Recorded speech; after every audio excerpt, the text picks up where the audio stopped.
Hi friends, I'm Mark Govan, host of Florida Gardening, heard on 970 WFLA AM in Tampa Bay. Today I'm over at the Willow Tree Nursery and we're going to talk about peace lilies and how to prune off the dead flowers of a peace lily. Well, I know many of you grow peace lilies, especially indoors, because they just love to be in the shade.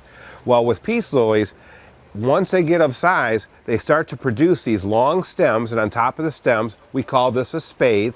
You get these little white flower bracts on the back side, and then of course the interior part of that flower is where the pollen comes off the plant too. And I'll show you a little bit how you can see all that little white stuff coming off. Some people think when they see that on their plant that it might be an insect, but I'm going to show you the difference here in just a little bit.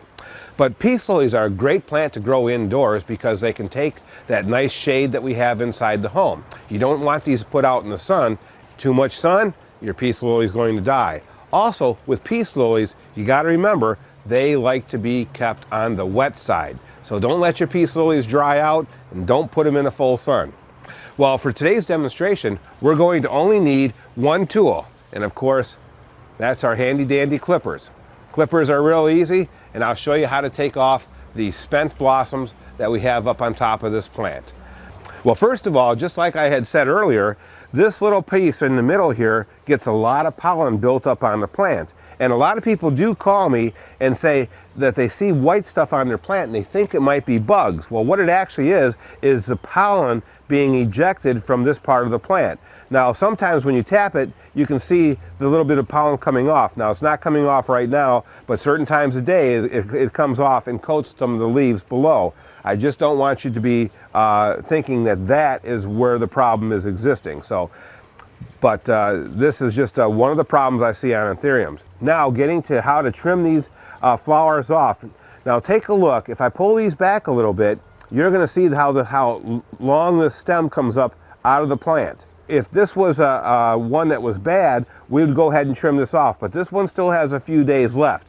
We've got one here that's already done, and we can go ahead and cut this, and we're going to cut it right at the base. Keeping your plants looking good is one of the things you really need to consider anytime you're growing plants indoors, and this is an easy way for you to keep your plants well maintained so that they always look fresh for you.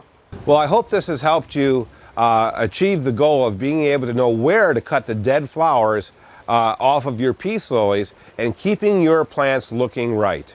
You know, anytime I have plants inside the house, I always make sure I go by on a regular basis and remove any of the old dead flowers. Otherwise, you're going to have to sweep them up off the floor anyway, and you don't want to do that. This is a good way to maintain your plants, keeping them looking healthy at all times.